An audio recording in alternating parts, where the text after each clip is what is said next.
Telangana has performed. In 2014, on the 2nd of June, when the state was formed, the IT exports from Telangana were at about 57,258 crores. So we have grown by more than 300%, more than 3 times. 57,258 then to 1,83,569 now, which I think is tremendous, and I think it is definitely something that you will all appreciate. Let me also tell you the numbers in terms of how many people were directly employed in the IT sector back in 2014. Back in 2014, the total employment in the IT sector, direct jobs, was 3,23,397. But now, after this latest report that has come out, it is about 7,78,121. So nearly 4.54 lakh new jobs have been added in the last 8 years. So that again is a humongous growth over the last 8 years. Of course, in fact, there was an estimate as per the United AP back in the day in 2014. We were expected to reach IT exports as a united state of 2,09,000 crores by 2035.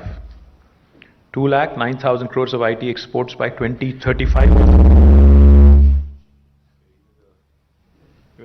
I think even the mic system appreciates this.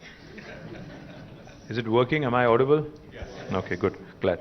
So the export figures were expected to reach 2,09,000 crores as a united Andhra Pradesh by 2035, 13 years from now.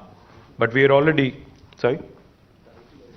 As per the ITIR estimate, the ITIR, when it was formulated by the UPA government back in 2013, they had estimated that this number would be 2,09,000 crores by 2035.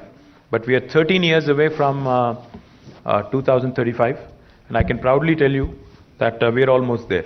So I think that goes to show you the kind of growth, and without any ITIR, by the way, without any ITIR support or without any ITIR scheme, which is unbelievably impressive.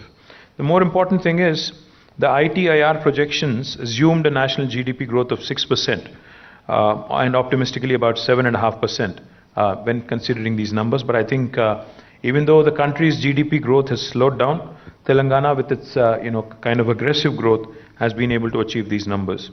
So I think my compliments to the entire industry for performing extremely well, to HYCIA, to NASSCOM, to all the chambers of commerce who are gathered here. My compliments to all of you on your fantastic growth story, to the representatives from BFSI sector, to the representatives from mobility sector, to the representatives from other industry vectors who are already here. And more importantly, from my personal viewpoint, I think what's even more important from the state's perspective is an all-around holistic development. Now that can only happen when we continue to grow in other areas other than the western part of Hyderabad.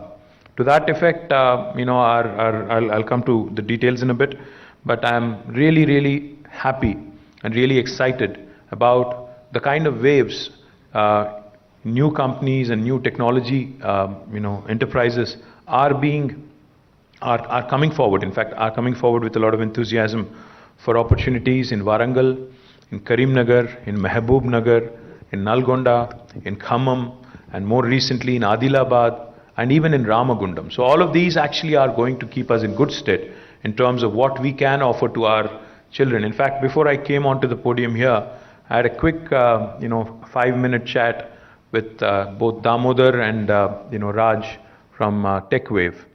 There's a very interesting, they made some very interesting comments. They said, we have started hiring from IIIT Basar, and we see that these children actually do not need as much training as we assumed or we imagined they would, firstly. And secondly, they said attritions are really lower compared to a Hyderabad or a Bangalore in a tier 2 town. And more importantly, these youth working from their comfort zone will keep them more productive and more loyal to our enterprises is what they felt. So my compliments, guys. I think that's a great analysis. And I do believe very strongly that this is what is going to propel us into the next next orbit of growth. Now just to name a few marquee investments that have come in over the last 1 year. Goldman Sachs, as you all know, is an investment banking giant, entered Hyderabad, and they have very aggressive plans to grow to almost 2,500 in about 3 years. And I think it's an extremely important addition to the BFSI sector. While there are others, like Ramesh pointed out, who need to join the club, I think Goldman Sachs joining us is, of course, a welcome addition. Now, consumer electronics manufacturer OnePlus, again a very popular electronics company, has made a debut in India through Hyderabad, making Hyderabad as a hub for making smart TVs. About 500 employees are currently involved in the production, and they're on their way to actually distributing 1 million smart televisions. The world's leading open innovation platform, called as Plug and Play, has also set up its center in Hyderabad, and I'm extremely proud that they've done it in a record time after our meeting in France. They opened their office in High Tech City for catalyzing the growth of automotive startups in the city in partnership with startup Autobahn in Stuttgart, Germany. Mass Mutual, our dear friend Ravi Tangirala, has been very kind. A global leader in insurance services, has inaugurated a 2,000 employee facility in Nanak Ramguda. Stellantis, which is a Fiat Chrysler Peugeot setup,